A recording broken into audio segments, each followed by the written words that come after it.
It is 9:30, and I'd like to go ahead and call to order the 84th annual meeting of the Friends of the Seattle Public Library. Hello, my name is Angel Sauls, and I am the board president of the Friends of the Seattle Public Library. On behalf of the trustees of the Friends of the Seattle Public Library, I would like to welcome our members, board, volunteers, and friends to this 84th annual meeting. I will briefly review today's agenda, which you will see on the slides, and we're excited to have some great guests. Number 1, our call to order by myself. Number 2, mission, vision, and land acknowledgement by Munish Shah. Number 3, minutes of the 83rd annual meeting for approval. Number 4, presentation of the 2024-2025 officers, trustees, staff, and volunteers by Lisa Lee. Number 5, our nominating committee report by Amy Vander Zanden. Number 6, treasurer's report by Lauren Abram. Number 7 will be the library report by Tom Fay, chief librarian. Number 8, our annual meeting guest, author Emma Pattee. Number 9, advocating for your library. That will be presented by Brittany Morosky, who is the joint advocacy committee chair. President's report by myself, Friend of the Year award by Lisa Lee, and then closing remarks and adjournment by Jennifer Lowe. I now invite Munish to read through our mission, vision, and land acknowledgement. Our mission is to elevate the library and inspire the love of reading in our communities. Our vision is vibrant and equitable communities connected through a flourishing library. We're presenting to you on the land of the Duwamish, Puyallup, Coastal Salish, Nisqually, Swakshan, and Cowlis. We are grateful to be here and acknowledge this not only in thanks to the indigenous communities who have held relationship with this land for generations, but also in recognition of the historical and ongoing legacy of colonialism. We also acknowledge this as a point of reflection for us all as we work towards dismantling colonial practices. Washington is home to over 40 indigenous tribes, both recognized and unrecognized at the federal level. To find out whose native land you live on, visit nativeland.ca. And I'll hand it back to Angel. Thank you, Monish. Appreciate that. All right, members, the minutes from our November 2nd, 2024 annual meeting are here for review. Please go ahead and take a look at that. And are there any questions or concerns in terms of that? I'll give you just a moment. Seeing no hands. All right. If there are none, I now move to accept these minutes. May I get a second? I'll second. Thank you so much. All right. So I will now ask that Lisa spend some time introducing the Friends Executive Committee, Board Trustees, staff, and volunteers from 2024-2025. Good morning. A quick introduction. We work together online and in person, which means that sometimes names are familiar, but not faces. Our 2024-25 officers are Angel, Kalisha, Jennifer, and Lauren. Our board trustees are Cree, Alex, Kim, Rachel, Devin, Wendy, Jada, Julio, Mason, Nandini, Monish, Serena, Zuzu, Ben, Amy, and Mary. Our new members today are Paul, Lauren, Kristen, Nami, and Jen. Jack, Laura, Caitlin, Monique, and Chris. Our team is myself, our bookkeeper, Emily, communications specialist, Julia, and our sales management team, Sue, Nancy, and Jasmine. And our volunteers, Here is a sample from 2 of our volunteer events of more than our 60 volunteers.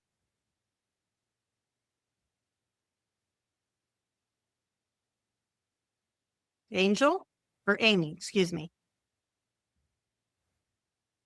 Hi, Friends membership. My name is Amy Vanderzanden, and I'm a member of the Friends Board of Trustees. As Friends members, we need to vote in our board and officers for 2025-2026. We also have new board members joining us this year, as you just saw. These folks are up for election to their first terms as trustees. Chris, Lauren, Kristen, Paul, Naomi, Jack, Jen, Monique, Laura, and Caitlin. And we present our slate of officers who will serve a 1-year term in these positions. As president, Jennifer Lowe. As vice president, Mason Pascia. As secretary, Kalisha Carson. As treasurer, Chris Kakos. I move that we elect the named trustees to their 3-year terms and instate the officers as I just presented. Do we have a second? Yeah, I'll second. Wonderful. I think that's sufficient yays for us to be able to say thank you, everyone, for your votes. Please go ahead and keep them coming. And congratulations to all our new and returning trustees. I'll hand the mic over now to Lauren Abraham for the treasurer's report. And thanks again, everyone. Hi. As treasurer, I have the opportunity to look back on the prior year and reflect on how we did financially. Looking back on 2024, it's clear that it was a year of continued growth, both in our sales and our partnerships. Though unpredictable, the ongoing resurgence of the downtown market, along with expanded hours at our Georgetown location, contributed to a 15% increase in sales over the prior year. Adding to our solid revenue picture, a new partnership agreement brought a generous grant from the Seattle Public Library Foundation, allowing us to expand our outreach efforts. Those grant dollars were used to help subsidize the move to a larger Georgetown space, giving us more room to accommodate the flow of donated books we provide to our community partners. The grant also supported the purchase of new totes highlighting our partnership with both the foundation and the library, and helped us continue our Totes program for children receiving their first library card. Our Renee B. Fisher grant continues to benefit local schools through our Books for Teachers program. Beyond providing donated books to these classrooms, we've increased our spending on additional titles to meet the unique needs of each classroom. We increased hours for our communications specialist. With increased hours for our communication specialists, we're seeing the results in greater awareness, engagement, and new opportunities to fulfill our mission of bringing the love of books into our communities. With both our retail locations thriving, strong partnerships, and stable finances, we can look towards the future with optimism and ambition. I will now hand the mic back to Angel. All right. Thank you, Lauren. Now I have the pleasure of introducing Chief Librarian Tom Fay from the Seattle Public Library. Tom, thank you so much for joining us today. Welcome. Absolutely. Thank you, Angel, and good morning to everyone. I'm coming in from Southern Nevada today. I'm down visiting my mom, who just had her 84th birthday, so a little bit of celebration, and thanks for having me here today. I think when you will go through the rest of your meeting today, I think you're going to see a lot of highlights with a lot of numbers of the work that you've been doing. But I think about just some of the simple things that you hear a number for volunteer hours of 3,900 hours and 60 people doing that work. It's an incredible number of hours. And if you put a dollar figure to it, even one of our lower dollar figures at a staffing level, that's nearly $140,000 in actual dollars worked. And when you think about some of the specialty skills that your members have, your volunteers have, providing this service around awareness about the library, the grassroots advocacy, it's obviously a much higher value than that. And when you look at the book giveaways, again, just if you simply put a $10 value to every book that you're giving away, as a used book, which would be about half the price of what the library averages its collection costs at per item, you can see that you're in the $500,000 range plus. And then adding on books for teachers, that number just goes up. So I think when you look at these numbers, they all sound big, but then you start adding that dollar value to it. That's how much more you're putting back into the community. And when you talk about those volunteer hours, at having 60 more people doing that work, things that the library could not do, quite honestly, for that cost is huge. The savings to us is huge, but also neighbors talking to neighbors, friends talking to friends is what really pushes and promotes the work that the library does. So thank you all for that. Most certainly appreciate all the efforts and, quite honestly, lugging of books. As a former page starting out shelving books, I know how heavy books are. Every time you go to an outreach event with the boxes of books that Lisa loads everyone up with, everyone's tired by the time they got there, and most hope that they've gotten rid of all of them before they leave. So I know how that goes, and I appreciate how much you put into it. This year, when you think about some of the big wins, later you'll have Brittany on from the Foundation Board talking about advocacy. This year at our Library Legislative Day, all the way back in February, folks wonder, how does this pay off? Did the library get anything? Well, the library didn't get hurt. And in this particular case, the library made, again, more friends and relations in the Senate and the House for the state legislature. And that's paying off now. Our government affairs person, Kirsten Nelson, and I just had a meeting with Senator Alvarado and Representative Reed just a couple of weeks ago. Again, people willing to step up and sponsor legislation on ebooks to give some relief to libraries down the road, to better our collections down the road. So that's how that pays off. Sometimes we don't see it in the moment, but now 9 months later, we're starting to see that pay off before we go into this next legislative session. So just a couple of things that I wanted to highlight for all that we've done. We still have much before us, as you all know. We have an upcoming renewal of the levy in 2026. Our team is working on that now, and we're working with our joint advocacy group as they prepare to support the library's effort moving forward. It will not be a small lift. We know it'll be a big lift. Every time these levies go forward, they are generally more, just if we did nothing else, just take care of inflation. So we know that will be something that we also have to discuss. We also have to be able to tell folks the need and what we hope to make better in this. And that's where we're going to need your support and your advocacy and your outreach as a friends group from about May 15th of 2026 through about August 4th, 2026. So a lot in front of us, but a lot of good possibilities to meet more people and talk about the good work that you're doing and the library's doing. And with that, thank you, and I'll turn it back over to Angel. Thank you so much, Tom. We really appreciate that. And putting that effort into money signs, that's always helpful.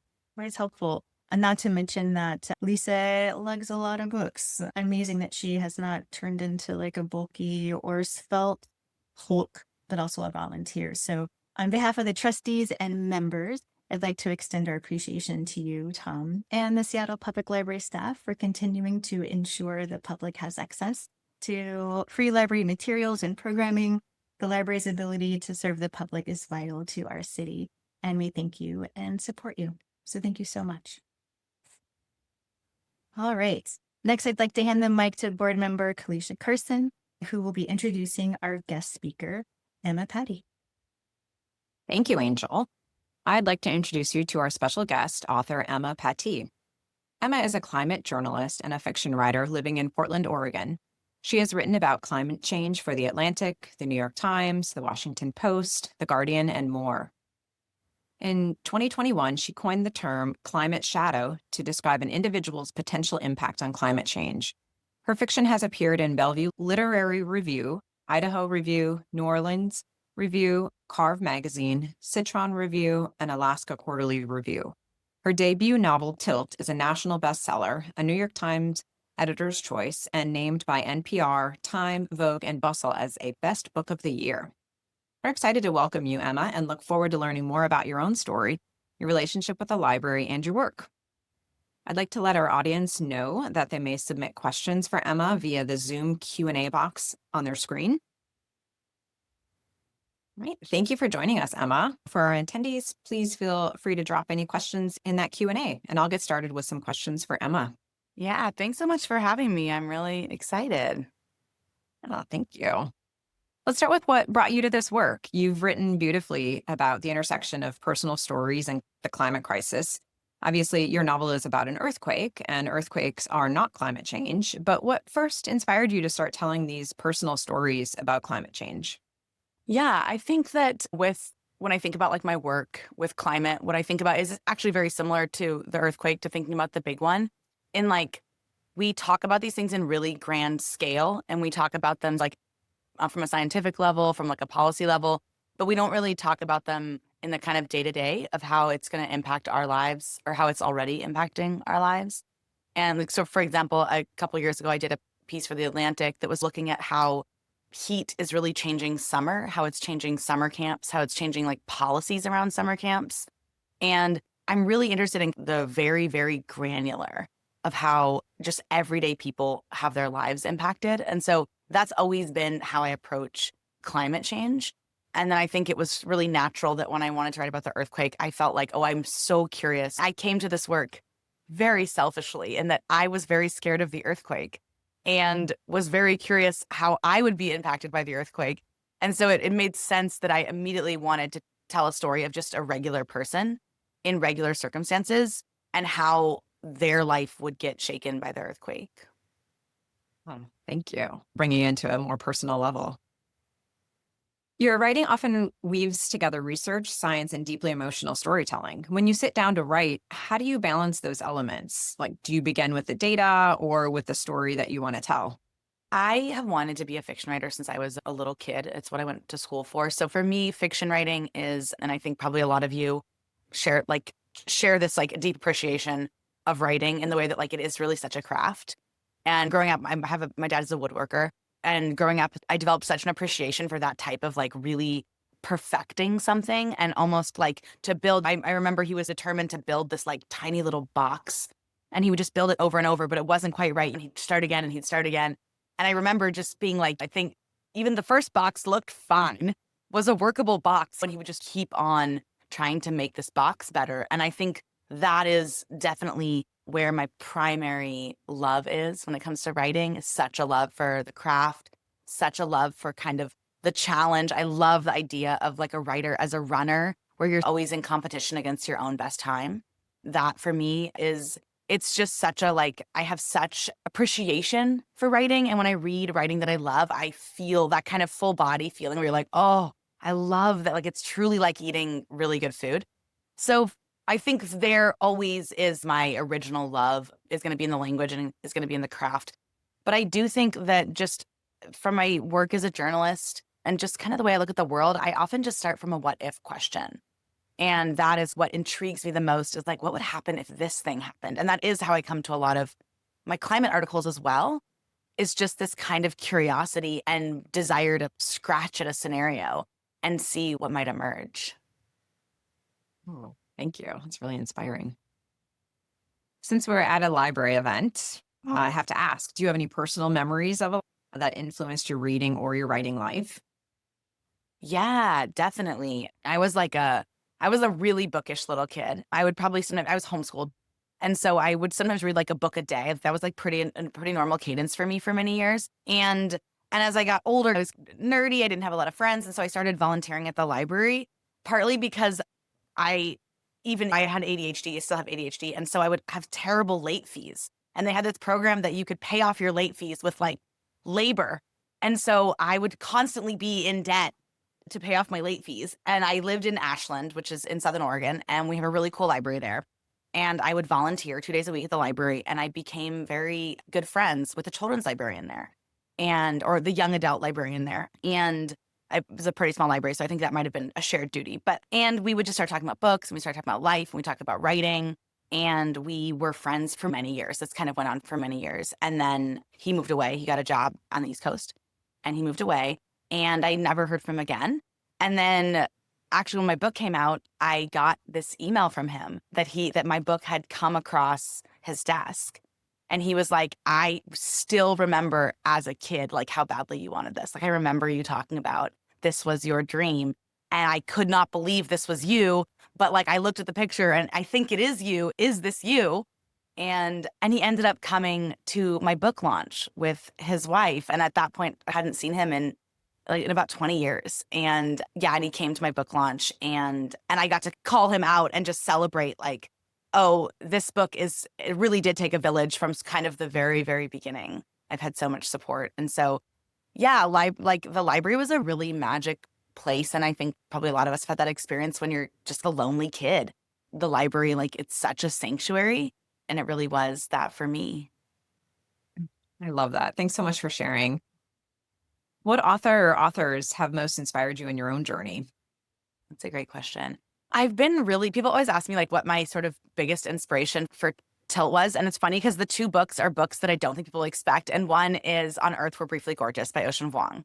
And the other is Duck's Newburyport by Lucy Ellman. I don't know if you guys have heard of this book. It is massive. And it's just a woman, and she's standing in her kitchen and she's thinking.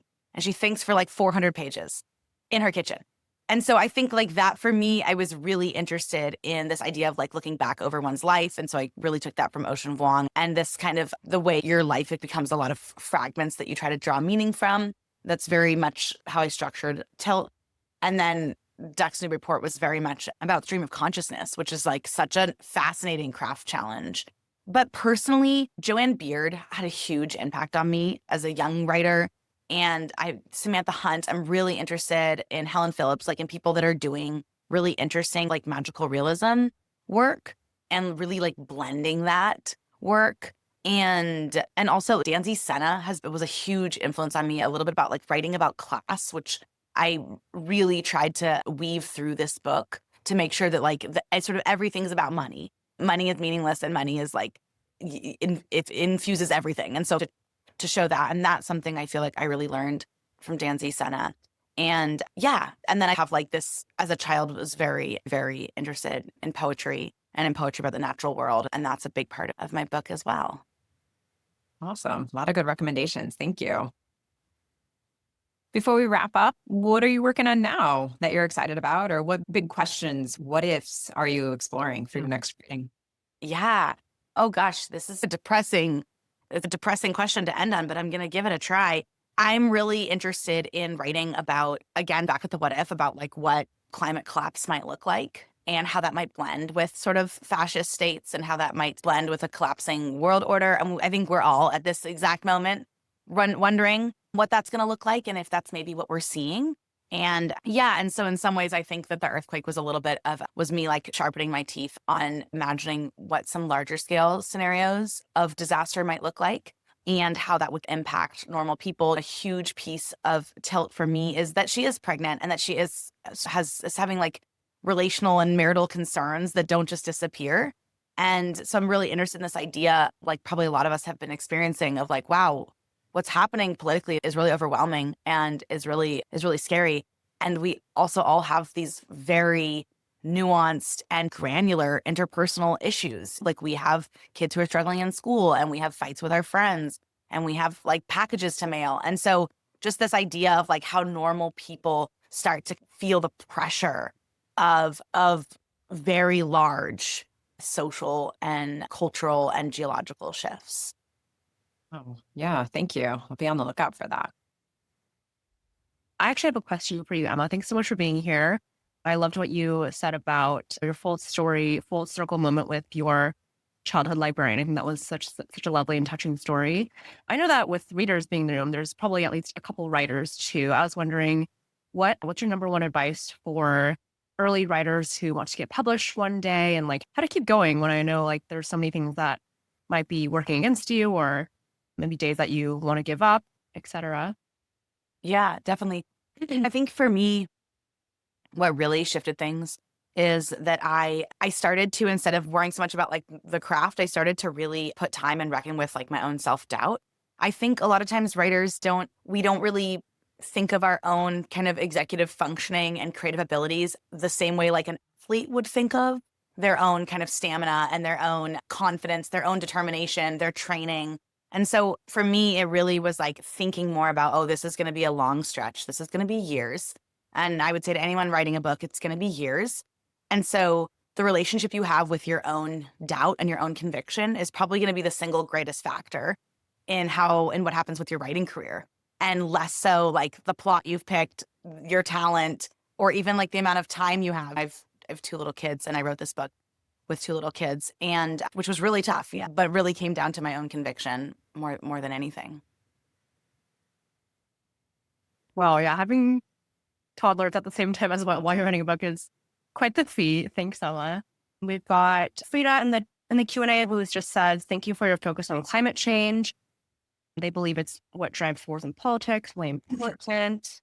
Julia would like to know, what's your favorite place to write? And is coffee, tea, or other alongside you? I write in cafes. I don't write in my house anymore because I have 2 little kids. My house is so messy. You guys are seeing the only clean corner of my entire home. So I write in cafes, and we also have a very new, beautiful library in our neighborhood that just reopened. So I write in the library, and I bring coffee, and I write by hand. Definitely recommend this. And so it's this kind of like very quiet, screen-free meditation for me. But yeah, I'm definitely a cafe person. Wow, that's so awesome. Thank you, Emma. Yeah, writing by hand. Love that for you. All right.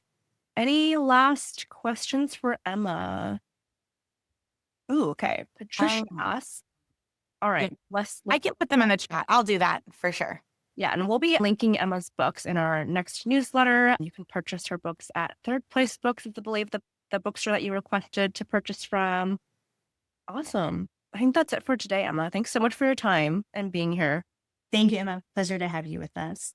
All right. So our next speaker, Brittany Morosky, it looks like she may not be able to join us at this time. She is a Seattle Public Library Foundation board member and the current chair of the Joint Advocacy Committee.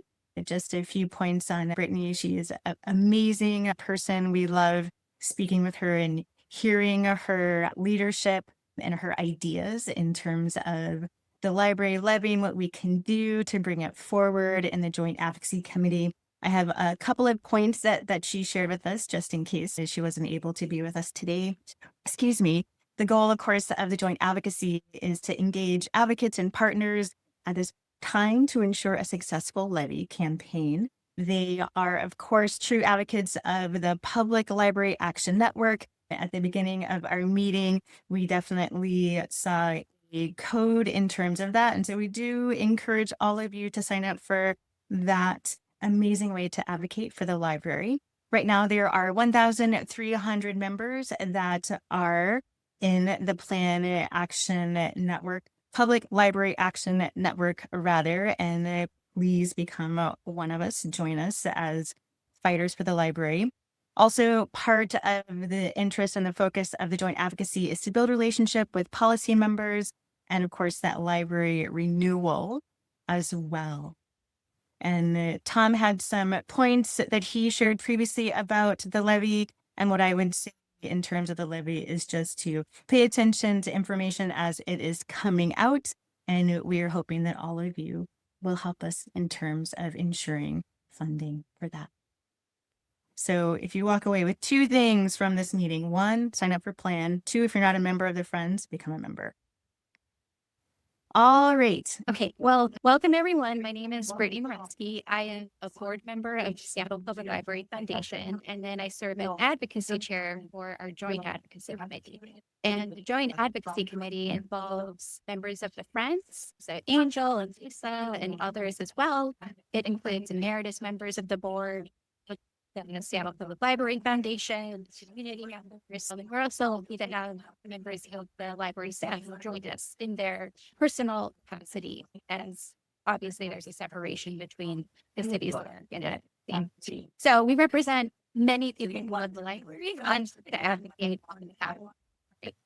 So there are a few key things for you to know if you're interested in being an advocate We have a public library action network. We have over 1,300 members, but there is capacity for so many more because the city of Seattle is something like 700,000 people. I think about 300 or 400,000 people use the library. So I think success is when we have every single person in Seattle signed up to say that they're ready to support the library.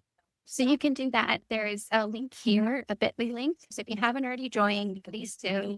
Please also advocate to get folks involved. We need the voices of everybody telling our city council or different aspects of government that we support the library. And there are targeted times throughout the year that we ask for you. We also work to build relationships with policymakers. We've had over 48 interactions this year. We have a day where we go to the state capitol. It's a really fun day, Library Lobby Day. And we have different talking points that we talk to our legislators about. Most recently, we've been focused on materials, about ebooks and audiobooks. Those are very expensive for libraries to have the patrons, but we all, I'm sure, a person who checked out the books from the library, they're very popular. And so part of our advocacy is really thinking and advocating for contracts and ways of having access to e-materials that allow libraries to do that every month. And then last but certainly not least, this year, 2026, is likely to be a really critical year. And the person who loves their library advocating for their library, the library levy will be up for renewal. So we anticipate that there will be a levy package. And the levy is about 30% of the library's budget today. It could be even more than that. The levy is every 7 years. So that's why you may not have heard of it that recently. But we anticipate that it'll be on the ballot in 2026, likely in August. So this is really a way to be aware of. So one, make sure that you vote. And two, there could be possibilities certainly to all of you to participate in the campaign for the levy. I mentioned that the levy was about 32% of the library's budget currently, but it could be even more than that. So to have the library system that we love, it'll be absolutely critical that we renew the library levy.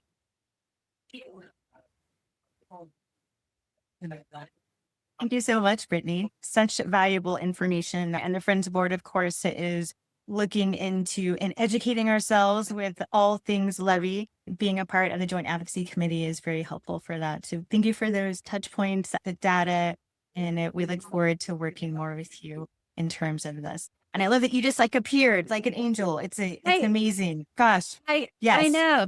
Everything is turning up libraries today. And one more plug, if you're not a part of the plan, please just type in that link. I'd love to see the numbers grow during this meeting. Absolutely. Thank you so much, Brittany. We really appreciate you. Thank you for being such a champion of the library. Yeah. Thanks, Angel. All right, everyone.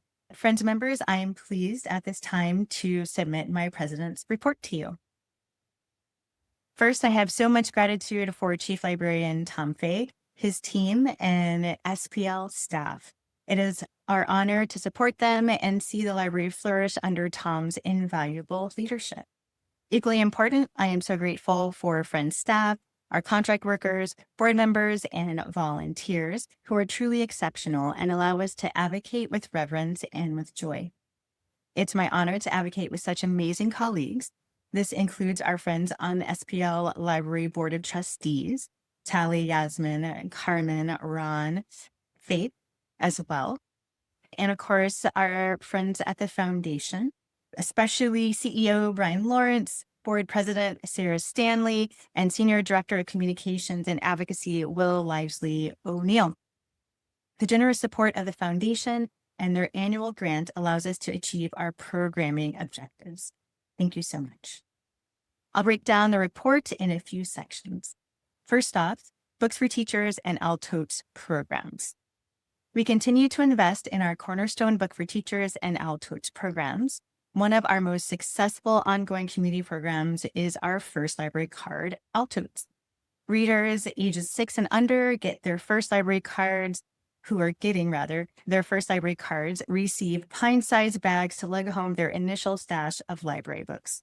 Over the past year, we have connected 3,075 totes with new library card holders, and we've done so for more than 34,933 little readers since 2015.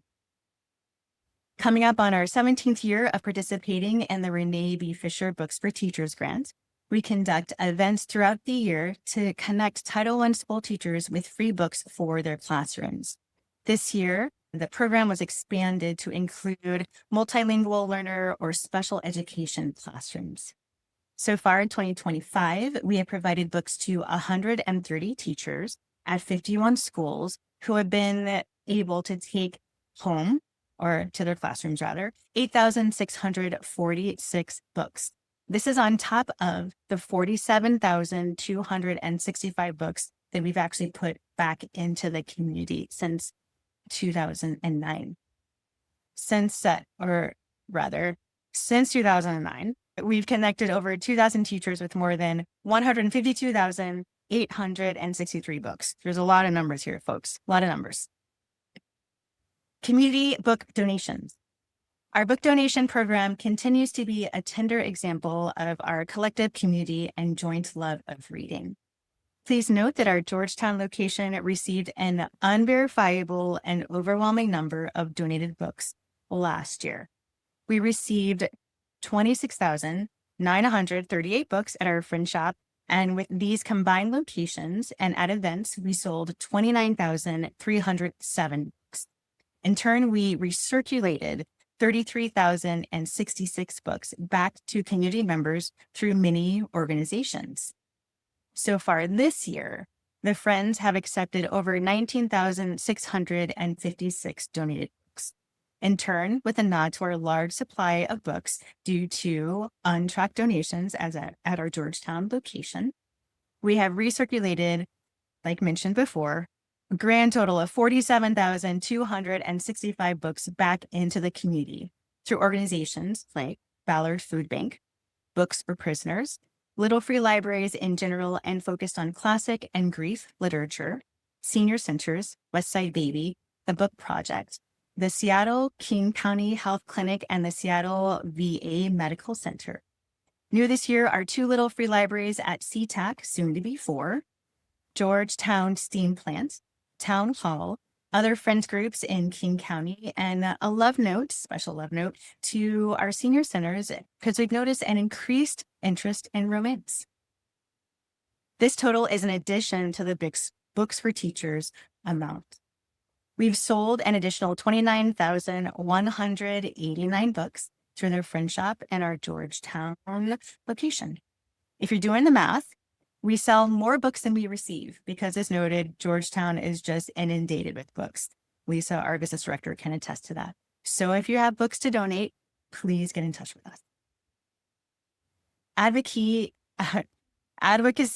and direct support of the library. I think I'd have that word down by now. This year, the Friends supported direct outreach to voters and local and regional government through involvement in this year's past winter's Capitol visit. As Brittany had mentioned, it was a lot of fun. Being a part also of the Joint Advocacy Committee through the provision of letters to council members, attending meetings at town halls, and participation in the Public Library Action Network.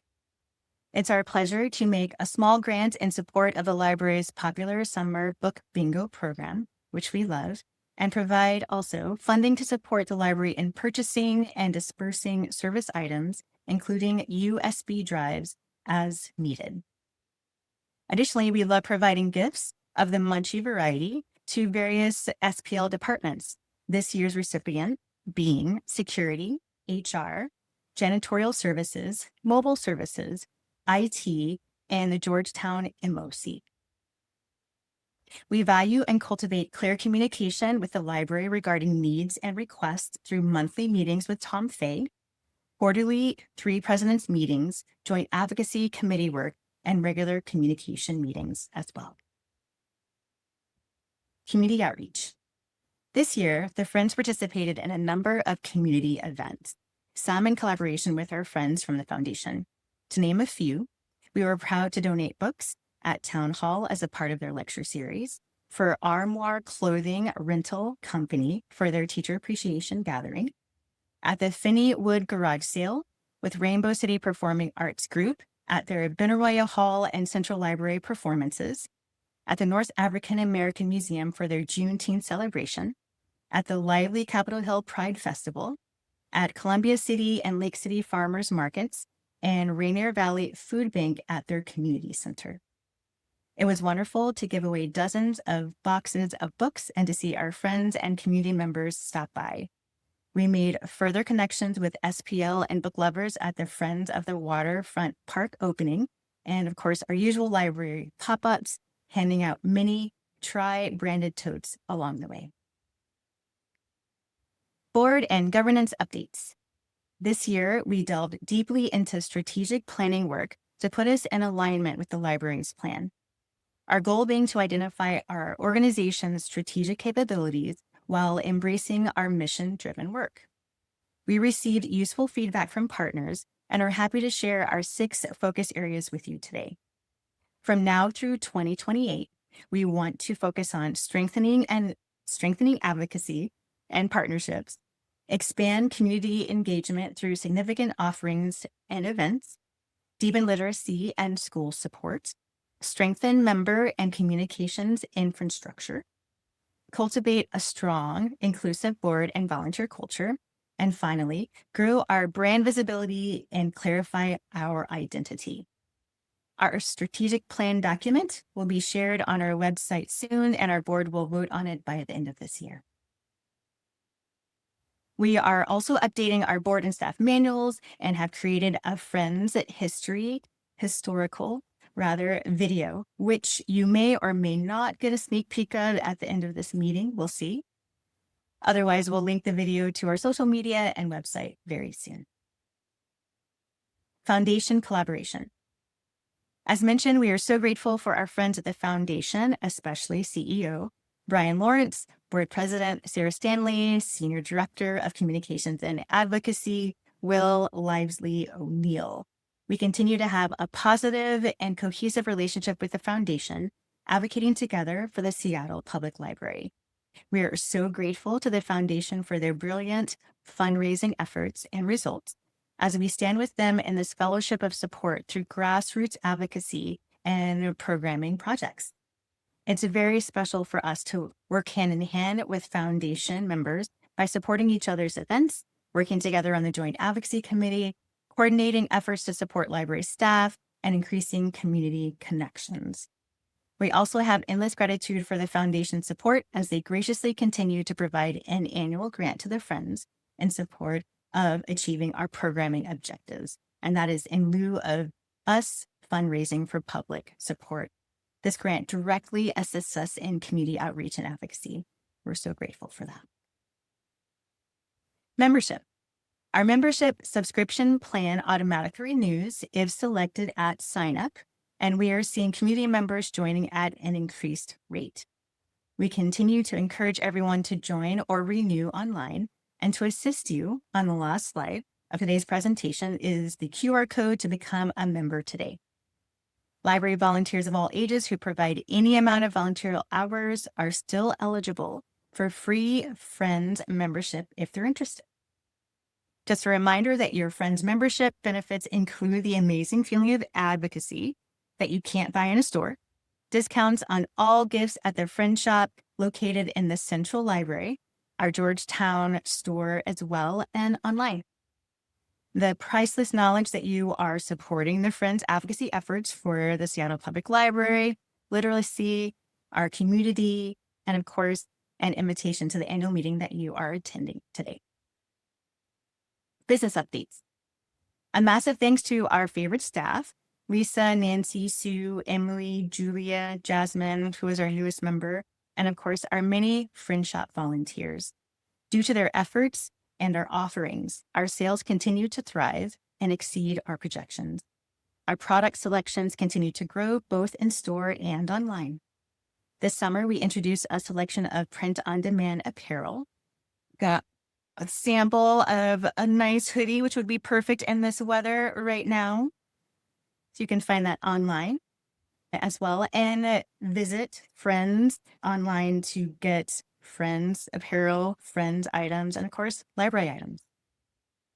The increased Georgetown capacity, because some of you may remember that we moved into a bigger space, has provided room for social events, more space for books for teachers, a launch pad for Georgetown artist displays, and continued sales. We maintain our excellent partnership with Collins Books and Freeway Park Book Carts. Though we focused more on community connections, we had a few pop-up book sale events in library branches this year. And in December, we will once again have a booth at the Gates Foundation Discovery Center Holiday Marketplace. That'll be in December. We're excited to continue to expand our offerings and outreach, and we'll announce future pop-ups, events, and community collaborations through our newsletter and social media. Lisa will sing the praises of our volunteers, so I'll leave it to her to share some relevant details on that. But I will say that we would be lost without our many volunteers who help run the Friend Shop, sort and process our book donations, help make the Georgetown book sales occur smoothly, assist us at events, and generally just bring us joy. As mentioned by Tom, this year we received over 3,900 hours of volunteer time, and we're so grateful for each and every one of them. I am humbled and honored to have been the Friends Board President for the past 2 years, and it's been my pleasure to advocate alongside amazing friends for the Seattle Public Library and for our community. I came in graced with the amazing frame that was created by those before me, especially the irreplaceable Amy Vander Zander. Have been very lucky to be mama bared by our business director, Lisa Lee, and I am privileged to hand the reins over to Jennifer Lee. Nope. Jennifer Lowe, Jennifer Lowe, who is an absolute force with boundless energy and an analytical mindset, who I know will further our mission in the most brilliant of ways. She is an amazing resource, a stalwart advocate, and a true friend of the library. Thanks in advance for your work, Jennifer, and I'm so excited to see your impact. Thank you so much for listening to that robust report. And I'm happy to take any questions either now or offline or in the chat. All right. Now I will hand it over to Lisa for the Friend of the Year Award. Thank you so much, Angel. I have thoroughly enjoyed working with you these past 2 years and look forward to your next year as a board member with us.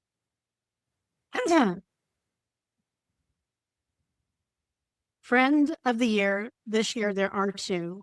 Since 1941, this community has volunteered to serve Seattle with more than 60 volunteers who have served over 3,900 hours that you've heard. We have already surpassed many of our goals thanks to our volunteers who are selling gifts and over 30,000 books to visitors and local customers, accepting, lifting, and sorting over 19,000 book donations at the Friend Shop. We can't keep track at Georgetown. Not yet. Preparing over 47,000 books to share with the community this year. This is more than double the amount we gave last year.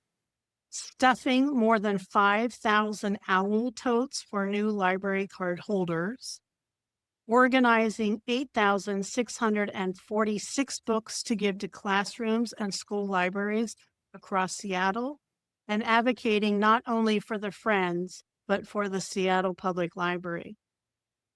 Each volunteer adds to our success by not only contributing the numbers just listed, but also cleaning stickers off used books, cashiering accurately, creating displays, gift wrapping for customers, providing directions to visitors, unjamming printers, loading price guns, wrangling tape guns properly, using tools to support shelves, getting boxes of books from book donors' cars, and so much more. Today, we would like to recognize 2 volunteers who have served beyond their shifts. They have repeatedly participated at farmers markets, the waterfront event, and Juneteenth event. They have trained others, reorganized book sections, connected with customers, and are true book lovers. One now works for our business partner, Collins Books, and the other is now a blogger for the Friends. Thank you to LaTanya from Georgetown, and Aaron from the Friend Shop for your time and dedication. Awesome. Thank you so much, Lisa. And kudos to our 2 volunteers of the year. I would now like to pass it over to Jennifer Lowe.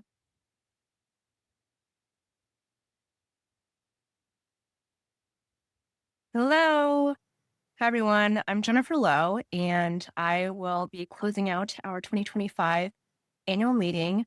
Apologies, I'm getting over a cold, so if I sound a little crummy, that's why. I also wanted to just drop Emma's book recommendations in the chat because someone was asking for them earlier, and just wanted to make sure you had that before we closed our call. So, as we close, I would just like to take a moment to say a few words about my experience with the Friends so far and what's to come. I'm really honored to be serving as the incoming president of the board of the Friends from today forward. I have really big shoes to fill, so thank you for your outstanding leadership, Angel, and looking forward to being mentored by you in the next year. So I have always loved the library. I grew up in Portland, Oregon, and if that's where I frequented my local library branches on a weekly basis, a little pineapple canvas tote bag and tow ready to be filled with books. And so I first joined the Friends Board in March 2023 and wasn't officially sworn in as a board trustee until 9 months later. Right away, though, I stepped in as interim chair of the Marketing Communications Committee, of which I then became the chair of for which I still am today. And so today, I actually wanted to share a project we've been working on for the past, I think, year.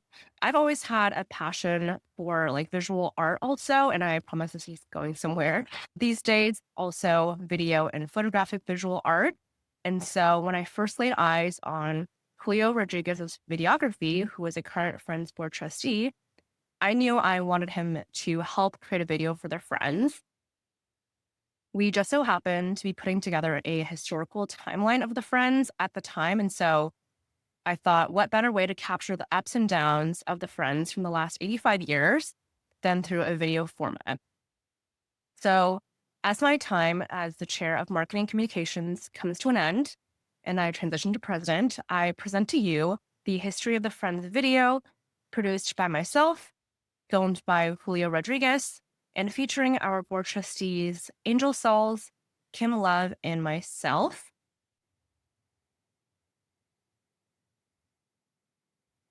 Hi, we're so glad you're here. We are the Friends of the Seattle Public Library. Our mission is to elevate the library and inspire the love of reading in our communities. Our vision, vibrant and equitable communities connected through a flourishing library. The Friends was founded in 1939 when the Seattle Public Library Staff Association pledged to create the Friends of the Seattle Public Library. The pledge was fulfilled during the 50th anniversary year of the library. At the College Club, during a dinner with writers, teachers, civic leaders, and patrons on January 19th, 1941, the president of the Chamber of Commerce presided over the election of the founding officers. The Friends' Articles of Incorporation specified a mission of securing materials beyond the ordinary library budget and sponsoring projects that would be of special service to library users. The first annual meeting was convened on December 8th, 1941, with more than 1,000 members. In 1950, the Friends supported a $5 million bond measure with brochures, community forums, and sent 42 speakers to 200 social and civic clubs. In 1957, the Friends supported the drive for a new Washington State Library building and encouraged matching funds for a federal aid program for library services in rural areas. In 1960, the Friends served as tour guides for the new Central Library. The first book sale began in 1971 with collection of private donations of used books in barrels placed in the library. The Friends donated a fair amount of money to the library every year, and this was a big reason for the Friends fundraising to make grants for the library. The book sale would go on to become the primary fundraising for the Friends. The book sale in 1977 targeted purchasing mobile media center equipment and buying books for the children's department, supporting research on African American literature to provide a good list to interested readers. The year after, The library had accumulated more than 50,000 volumes it had retired from circulation.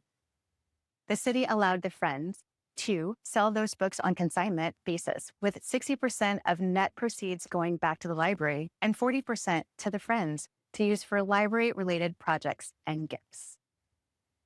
In 1979, the Friends inaugurated the Friendship Award, now the Friend of the Year Award, to recognize and honor the most outstanding volunteer. The 1980s were big for the Friends because Virginia Burnside established the Seattle Public Library Foundation to increase outside financial support for the library, stating that the library was an underappreciated, undervalued resource, a neglected child in Seattle's giving. In 1982, the Friends transferred funds to the foundation to support the library's Northwest collection. In 1983, the Friends began researching city council candidates' positions on library support and publishing them in the Bookmark, their regular newsletter. That year, the Friends also opened a kiosk in the Central Library to sell note cards, pencils, and supplies. The kiosk, called the Friends Shop and staffed entirely by volunteers, expanded to include gift items. In 1998, the Friends campaigned energetically for the successful Libraries for All capital campaign, speaking to many community, professional, and neighborhood groups and testifying at public hearings. They served as hosts at the reopening of each newly renovated branch library in the Libraries for All campaign. The Friends gave a Cultural Communities grant in 2003 to help the library create a pilot language center in the Beacon Hill branch. The following year, the program expanded to provide cultural programming for Spanish and Vietnamese-speaking patrons. In 2004, the Friends made a $250,000 gift to help the foundation qualify for a $1 million Kresge matching grant in the capital campaign for the new library. The new Central Library allocated a dedicated space for a permanent Friends shop on level 3. The Friends served as tour guides for the new Rem Koolhaas-designed Central Library when it opened. The Friends received the first Renee B. Fisher Foundation Books for Teachers grant in 2009. Initial participation was slow. Friends had to beg teachers to participate and hand-delivered vouchers to them. Before long, there was a multi-year waiting list. In 2010, there were huge budget cuts in the city, including major cuts for the library, like closing all Sundays and Fridays. They were a little bit bigger cuts than other departments, and so the Friends organized a petition drive, basically saying, don't cut the library's budget more than anything else. At the book sale, the Friends were able to convince hundreds of people to sign, and the council restored a pretty big chunk of the budget. In 2012, the Friends worked to support the library levy. Several board members spoke in front of the city council, which was very receptive. That year, the Friends moved the book sale operation from Magnuson Park to the Washington Talking Book and Braille Library, leasing the second floor.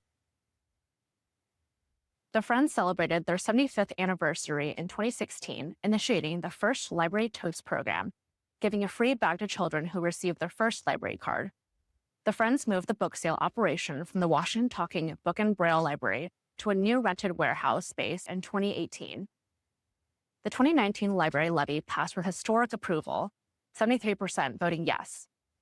The Friends contributed $25,000, sent letters of support to Seattle City Council, tabled at library branches, and gave out donuts and sweets and shared talking points. The COVID-19 pandemic in 2020 brought big changes to the Friends, including the end of the huge book sale. For the first time, the Friends annual meeting took place online as a webinar. The Friends survived the pandemic and spent time deeply reflecting on their mission, goals, and priorities. The Joint Advocacy Committee was created in 2021 with members from the Foundation, the Friends, and library leadership. Committee goals included advocating for sustainable library funding, safeguarding and expanding access to opportunity and imagination, and creating a resilient library system. The Friends began to accept book donations from the community members and processed an average of 1,000 books per week. The Friends also began to provide funding support to the annual Summer Book Bingo program. When the library branches started reopening in the summer, the Friends welcomed them back with goodie bags and notes of appreciation. That year, the Friends were asked to provide input when the library board conducted its search for a new director, hiring Tom Say as Executive Director and Chief Librarian. In 2022, the Friends opened a new satellite space in Georgetown, initially holding one pop-up event per month. After relocating to a larger space in 2024, these events grew into weekly book sales. The Friends participated in Lobby Day in Olympia for the first time in 2023, traveling with representatives from the library and the foundation to show support for Seattle's libraries. Which brings us to present day.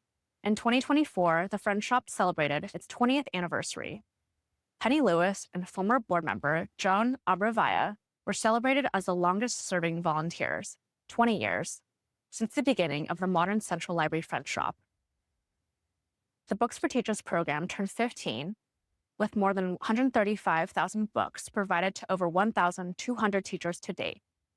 The Friends is building our own strategic plan in 2025 to continue supporting the Seattle Public Library. We are excited to see the growing partnership between the foundation, the Friends, and the library.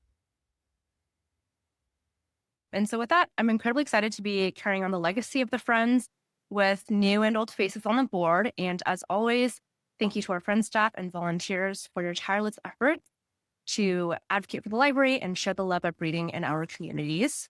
I'm really looking forward to collaborating with the foundation and the library itself to support the 2026 library levy. So in closing, just want to thank everyone who attended the meeting today, and special kudos to Lisa, Alex, Angel, Lauren, Kalisha, Monish, Brittany, and Tom for helping to make the webinar successful, and I apologize for anyone I may have forgotten to mention. And as previously mentioned, we're obviously very grateful to our officers, trustees, volunteers, and staff. You make the Friends a very thriving organization. And I'll leave you a few ways to stay in touch with us. We definitely encourage you to visit the Friends Shop in person at the Central Library for books and gifts, and to visit our Georgetown location as well. And in case you're looking for holiday shopping ideas, as Angel mentioned earlier, there will be a Friends Shop table at the upcoming Gates Foundation Giving Marketplace, which will take place at the Gates Foundation Discovery Center on December 5th and 6th from 10 a.m. to 5 p.m. And virtually, you can stay connected with us on our social media. We have our website, Facebook, Instagram, and email if you want to reach out directly to us. And obviously, keep your eyes peeled for the video of the history. And finally, please remember to renew your membership. This really helps the Friends to continue our work advocating for the library and literacy. Thank you for your time today, and thanks to you all for being friends. We are now officially adjourned. Enjoy the rest of your afternoon, everyone. Yay.